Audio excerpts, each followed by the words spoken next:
You've tuned in to the Locumstory Podcast, a place where we interview physicians, PAs, and NPs from all different specialties and backgrounds about their careers, tips for success, and of course, locum tenens. Learn more about locums at locumstory.com. Welcome to another episode of the Locumstory Podcast. I'm your host, Chase Johnson, and today we have the pleasure of talking with Adrena Johnson. Adrena is a physician assistant with over 15 years of experience working in hematology oncology. In 2023, Adrena began working locum tenens with Weatherby Healthcare. With her strong clinical expertise and dynamic energy, she has made a lasting impact on the facilities that she's practiced at. Adrena, thank you for joining us today. It's my pleasure. Have a Yeah, we're excited that you could make it. Could you maybe start by sharing a little bit about your journey in becoming a physician assistant and what led you to specialize in hematology oncology? So, been a PA for more than a minute, actually since 1983, what my son would call an old head. See, I was going to say you must have gotten your license when you were 12 in that case. You know, I know I like you, the Johnson. In me somewhere, you know? Right, that's right. I knew that I wanted to be in medicine in some form or fashion. I knew I wanted to help or to be able to help people, patients, if you will. I also knew that I did not want to go to medical school. Wanted to have a family. I wanted to be able to have time for that family. And again, remember, this is 1983. Mindset back then was significantly different. PA allowed me to be that patient advocate, help people, but also have a life. It works for other people. I just knew it wasn't going to work for me. I'm not slamming the physician profession. It just wasn't what was going to work for me long term. And I knew that. And I think, yourself and, where you are, that's the best thing. My favorite Clint Eastwood quote, which is, man's got to know his limitations. It's like, this is going to work or this ain't going to work. You just got to roll with what works for you. Love it. So it allowed me to, be in medicine, but raise my son and be that mom at the soccer game, the baseball games, all the Pop Warner stuff, all of that. Have the mom soccer van and have the time to go and do those travel games and things like that. Awesome. Being a PA was just like, it was like Goldilocks for me. It was like just right. I love it. Just right. So. And then what about the specialization of hematology and oncology? I did a little bit of everything earlier on in my career. My first job straight out of PA school was peds and adolescent medicine. From there, I did internal medicine, general medicine for a bit. It was when I was in general medicine, I started doing clinical research studies. Then it was on antihypertensives, diabetes drugs, things like that. And opportunity came up to do some clinical research in sickle cell disease. Well, my son has sickle cell trait. That's a whole nother story, and adult beverages are needed for that. So we'll just roll with that. Next time. So that's how I kind of segued into heme. And I was in that hematology space for about 13 years, actually. And then it being on what I call soft money, so it was grant money, there was a change and things were drying up and, got a son to raise and all of that.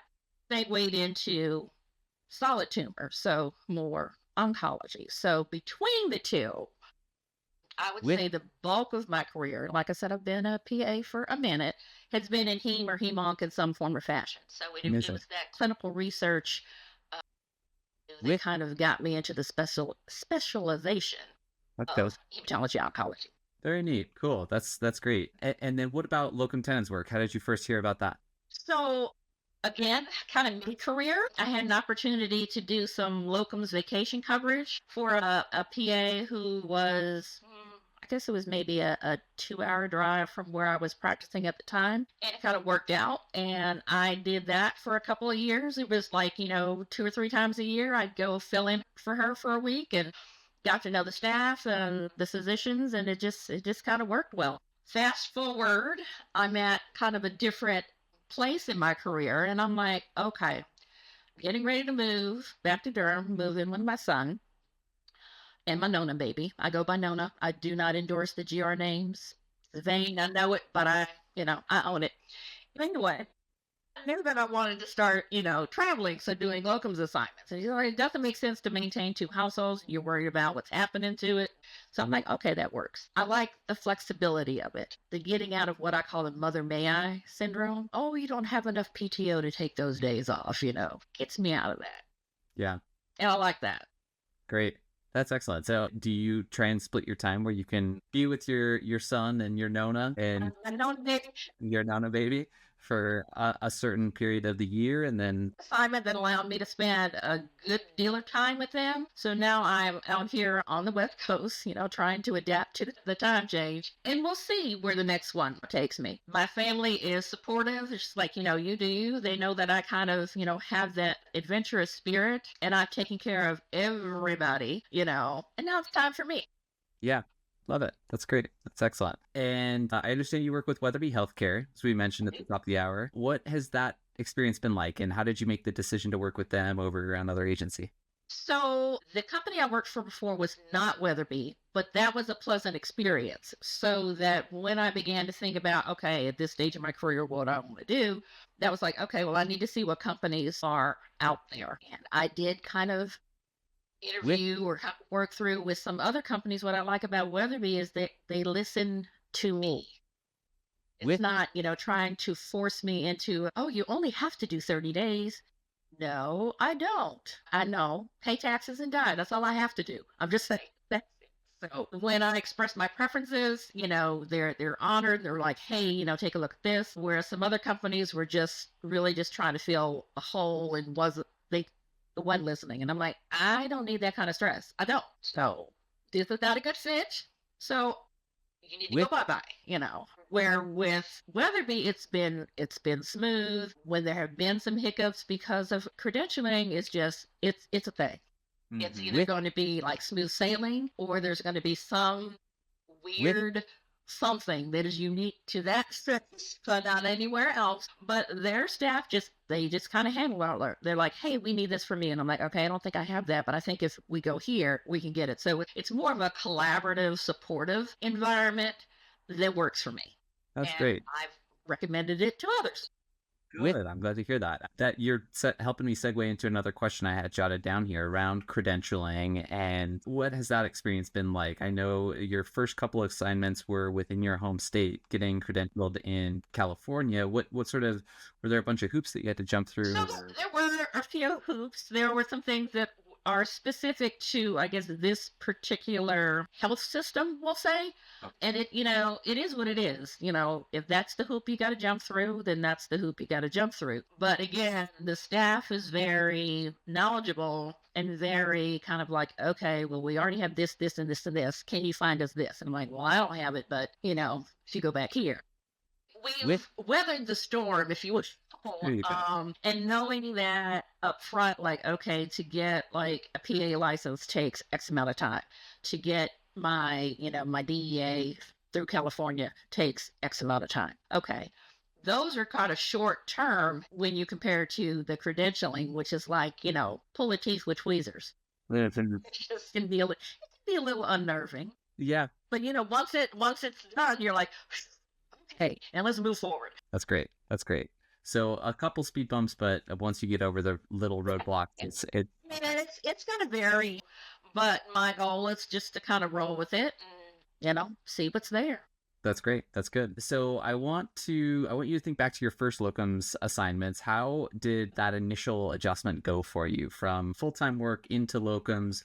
Anything that surprised you that you weren't really expecting? With the vacation, coverage, really wasn't a big change. Okay.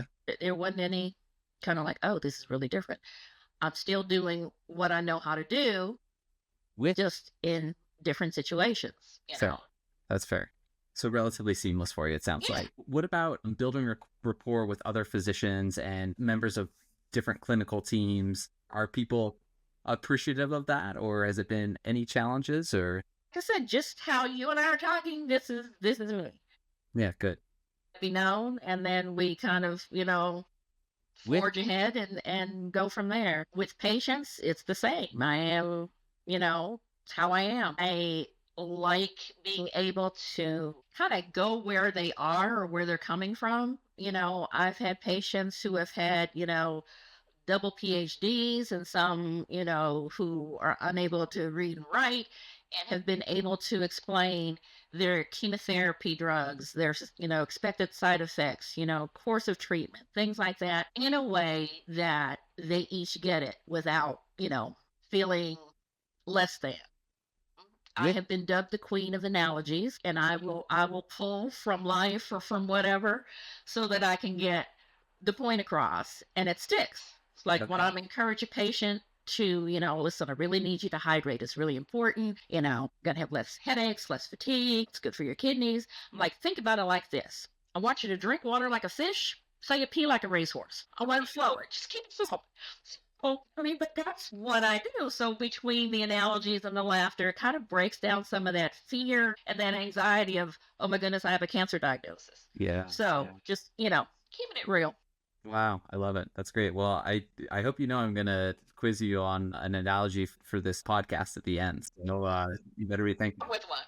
Okay. Yeah, I like it. I like it. So you kind of touched on patient relationships. I mean, it sounds like you are of the personality that you can kind of build up those relationships anywhere you go. I don't want to put words in your mouth, though. Is that the case? Or stay authentic to myself, which is to kind of throw out analogies and, and things like that. It's just like, don't take your Nexium after you've eaten breakfast. It's like closing the barn door after the critters have gone out. So it's just not going out.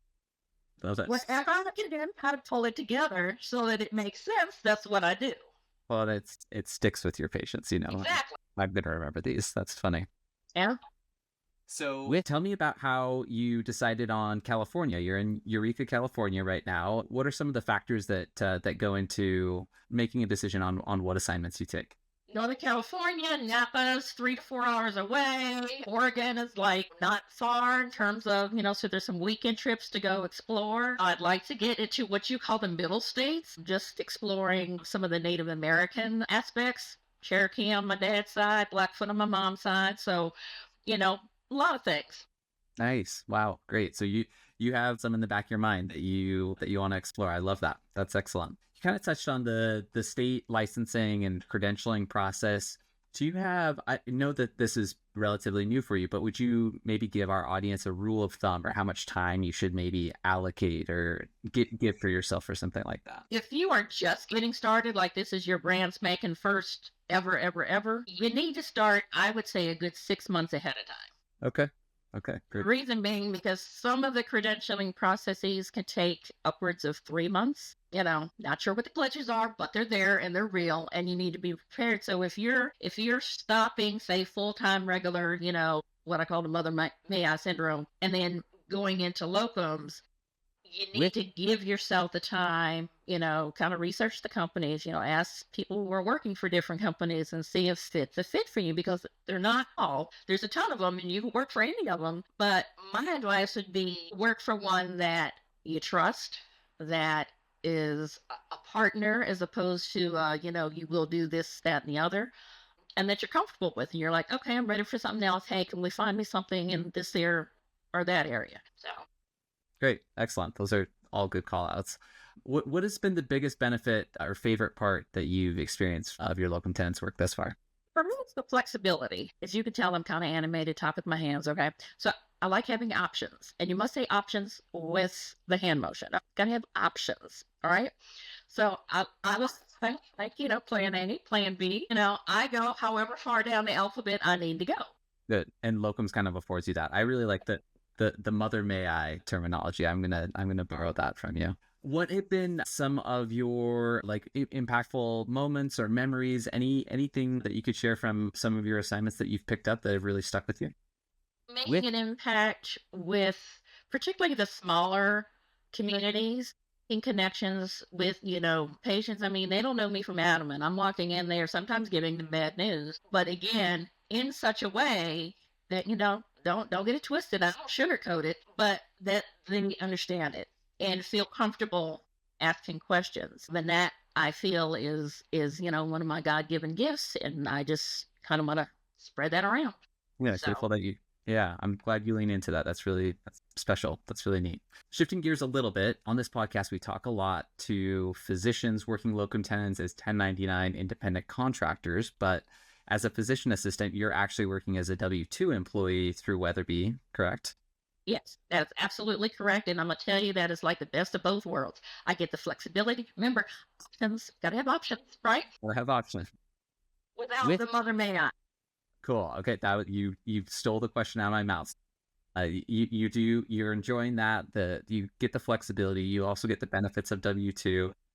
Is it kind of a traditional onboarding process? Like, did someone walk you through compensation, insurance, benefits packages, all that fun stuff? Or what is That kind of way back in the day, but my situation was a little, I guess, different. So in terms of, I know that that's offered and that's wonderful, but I've gone a different route, but knowing that that's available, it's a good thing.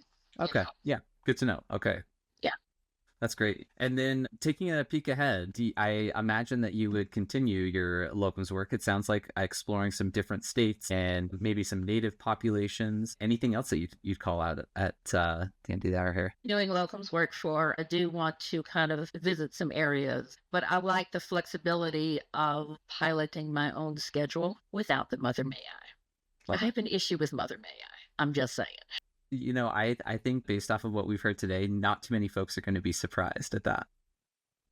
With Gotta have options. Okay, final question here, Adrena. What sort of words of advice would you give for physician assistants thinking about giving locums a try? You called out that maybe give yourself a 6-month buffer for credentialing and, just maybe a little bit of time. Anything else that you would call out?